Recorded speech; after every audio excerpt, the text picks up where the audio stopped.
Kejadian 38. Yehuda dan Tamar. Pada waktu itu Yehuda meninggalkan saudara-saudaranya dan menumpang pada seorang adulam yang namanya Hira. Di situ Yehuda melihat anak perempuan seorang Kanaan. Nama orang itu ialah Syuah.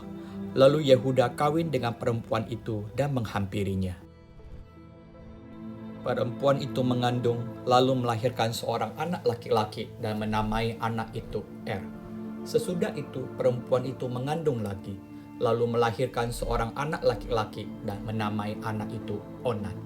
Kemudian perempuan itu melahirkan seorang anak laki-laki sekali lagi dan menamai anak itu Shelah. Yehuda sedang berada di Kezib ketika anak itu dilahirkan.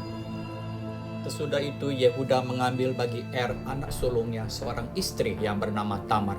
Tetapi Er anak sulung Yehuda itu adalah jahat di mata Tuhan, maka Tuhan membunuh dia.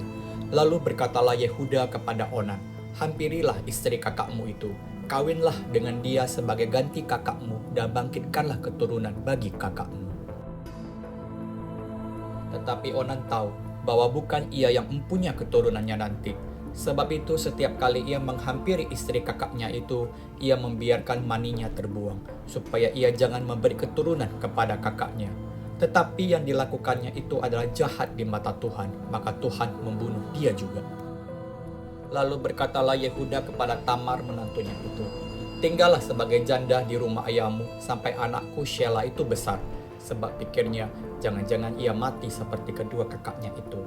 Maka pergilah Tamar dan tinggal di rumah ayahnya. Setelah beberapa lama, matilah anak Syuah istri Yehuda. Habis berkabung pergilah Yehuda ke Timnah kepada orang-orang yang menggunting bulu domba-dombanya bersama dengan Hira sahabatnya orang adulam itu.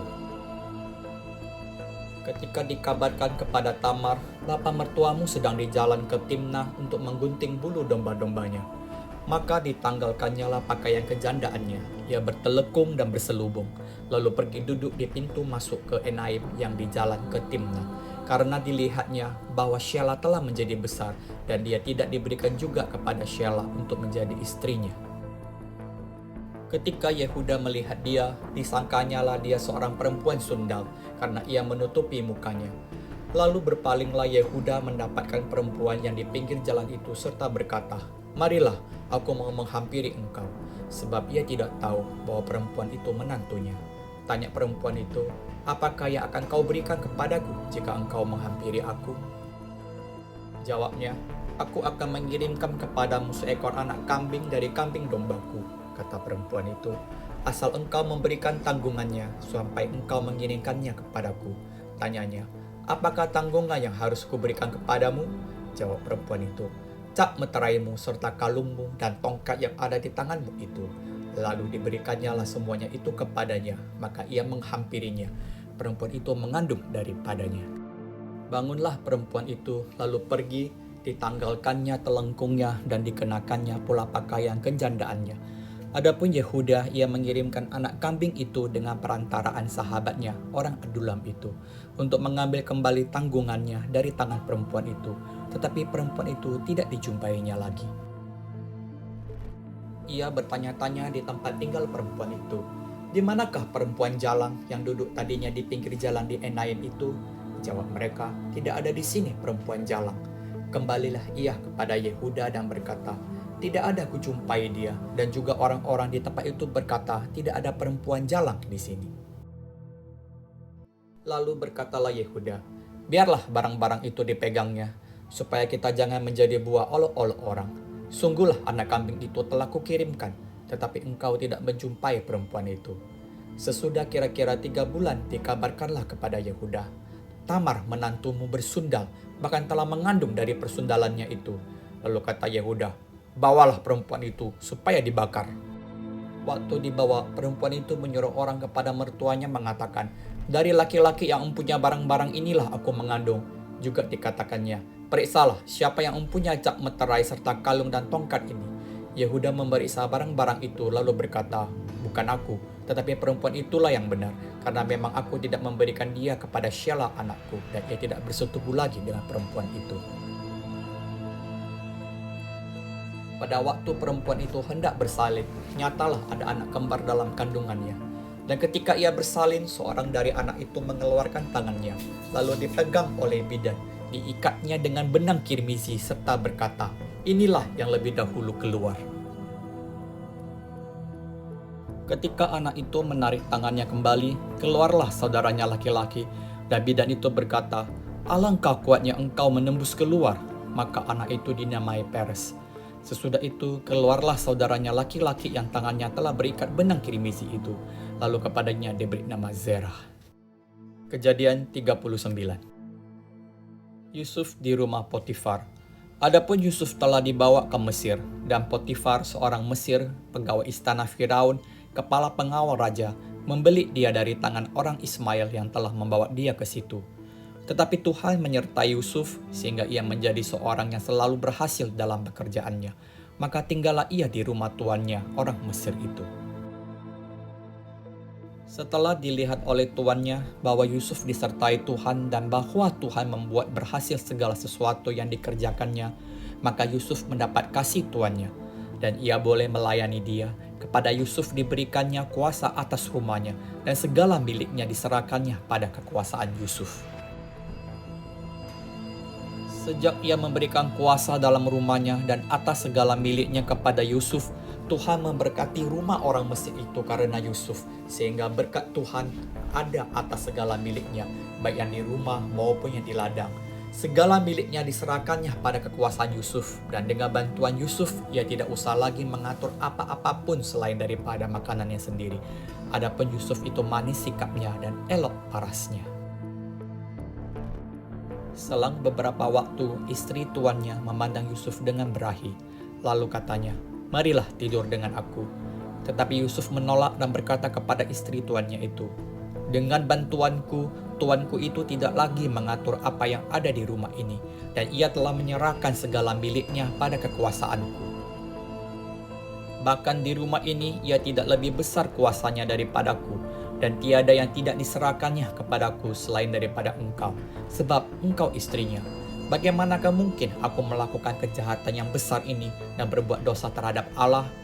Walaupun dari hari ke hari perempuan itu membujuk Yusuf, Yusuf tidak mendengarkan bujukannya itu untuk tidur di sisinya dan bersetubuh dengan dia. Pada suatu hari, masuklah Yusuf ke dalam rumah untuk melakukan pekerjaannya. Sedang dari seisi rumah itu seorang pun tidak ada di rumah. Lalu perempuan itu memegang baju Yusuf sambil berkata, "Marilah tidur dengan aku." Tetapi Yusuf meninggalkan bajunya di tangan perempuan itu dan lari keluar. Ketika dilihat perempuan itu bahwa Yusuf meninggalkan bajunya dalam tangannya dan telah lari keluar, dipanggilnyalah seisi rumah itu, lalu katanya kepada mereka, "Lihat, dibawanya kemari seorang Ibrani, supaya orang ini dapat mempermainkan kita. Orang ini mendekati aku untuk tidur dengan aku, tetapi aku berteriak-teriak dengan suara keras." Dan ketika didengarnya bahwa aku berteriak sekeras-kerasnya, ditinggalkannya lah bajunya padaku, lalu ia lari keluar. Juga ditaruhnya baju Yusuf itu di sisinya, sampai tuan rumah pulang. Perkataan itu jugalah yang diceritakan perempuan itu kepada Potifar, katanya, "Hamba orang Ibrani yang kau bawa kemari itu datang kepadaku untuk mempermainkan aku. Tetapi ketika aku berteriak sekeras-kerasnya, ditinggalkannya bajunya padaku, lalu ia lari keluar." Baru saja didengar oleh tuannya perkataan yang diceritakan istrinya kepadanya. Begitulah aku diperlakukan oleh hambamu itu." Maka bangkitlah amarahnya. Lalu Yusuf ditangkap oleh tuannya dan dimasukkan ke dalam penjara, tempat tahanan-tahanan raja dikurung. Demikianlah Yusuf dipenjarakan di sana. Tetapi Tuhan menyertai Yusuf dan melimpahkan kasih setianya kepadanya, dan membuat Yusuf kesayangan bagi kepala penjara itu. Sebab itu kepala penjara mempercayakan semua tahanan dalam penjara itu kepada Yusuf, dan segala pekerjaan yang harus dilakukan di situ, dialah yang mengurusnya. Dan kepala penjara tidak mencampuri segala yang dipercayakannya kepada Yusuf, karena Tuhan menyertai dia dan apa yang dikerjakannya dibuat Tuhan berhasil. Kejadian 40. Mimpi juru minuman dan juru roti. Sesudah semuanya itu terjadilah, bahwa juru minuman Raja Mesir dan juru rotinya membuat kesalahan terhadap tuannya Raja Mesir itu. Maka murkalah Firaun kepada kedua pegawai istananya, kepala juru minuman dan kepala juru roti itu. Ia menahan mereka dalam rumah kepala pengawal raja dalam penjara tempat Yusuf dikurung. Kepala pengawal raja menempatkan Yusuf bersama-sama dengan mereka untuk melayani mereka. Demikianlah mereka ditahan beberapa waktu lamanya. Pada suatu kali bermimpilah mereka keduanya, baik juru minuman maupun juru roti Raja Mesir, yang ditahan dalam penjara itu masing-masing ada mimpinya. Pada satu malam juga, dan mimpi masing-masing itu ada artinya sendiri. Ketika pada waktu pagi Yusuf datang kepada mereka, segera dilihatnya bahwa mereka bersusah hati. Lalu ia bertanya kepada pegawai-pegawai istana Firaun yang ditahan bersama-sama dengan dia dalam rumah tuannya itu, "Mengapakah hari ini mukamu semuram itu?" Jawab mereka kepadanya, "Kami bermimpi, tetapi tidak ada orang yang dapat mengartikannya." Lalu kata Yusuf kepada mereka, "Bukankah Allah yang menerangkan arti mimpi? Ceritakanlah kiranya mimpimu itu kepadaku." Kemudian juru minuman itu menceritakan mimpinya kepada Yusuf, katanya, "Dalam mimpiku itu tampak ada pohon anggur di depanku. Pohon anggur itu ada 3 carangnya, dan baru saja pohon itu bertunas. Bunganya sudah keluar dan tandang-tandangnya penuh buah anggur yang ranum. Dan di tanganku ada piala Firaun. Buah anggur itu kuambil, lalu kuperas ke dalam piala Firaun. Kemudian kusampaikan piala itu ke tangan Firaun." Kata Yusuf kepadanya, "Beginilah arti mimpi itu. Ketiga carang itu artinya 3 hari. Dalam 3 hari ini Firaun akan meninggikan engkau dan mengembalikan engkau ke dalam pangkatmu yang dahulu, dan engkau akan menyampaikan piala ke tangan Firaun seperti dahulu kala, ketika engkau jadi juru minumannya. Tetapi ingatlah kepadaku apabila keadaanmu telah baik nanti. Tunjukkanlah terima kasihmu kepadaku dengan menceritakan hal ihwalku kepada Firaun, dan tolonglah keluarkanlah aku dari rumah ini. Sebab aku diculik begitu saja dari negeri orang Ibrani, dan di sini pun aku tidak pernah melakukan apa-apa yang menyebabkan aku layak dimasukkan ke dalam liang tutupan ini." Setelah dilihat oleh kepala juru roti betapa baik arti mimpi itu, berkatalah ia kepadanya, "Aku pun bermimpi juga. Tampak aku menjunjung 3 bakul berisi pengganan. Dalam bakul atas ada berbagai-bagai makanan untuk Firaun, buatan juru roti, tetapi burung-burung memakannya dari dalam bakul yang di atas kepalaku." Yusuf menjawab, "Beginilah arti mimpi itu. Ketiga bakul itu artinya 3 hari. Dalam 3 hari ini Firaun akan meninggikan engkau tinggi ke atas dan menggantung engkau pada sebuah tiang, dan burung-burung akan memakan dagingmu dari tubuhmu."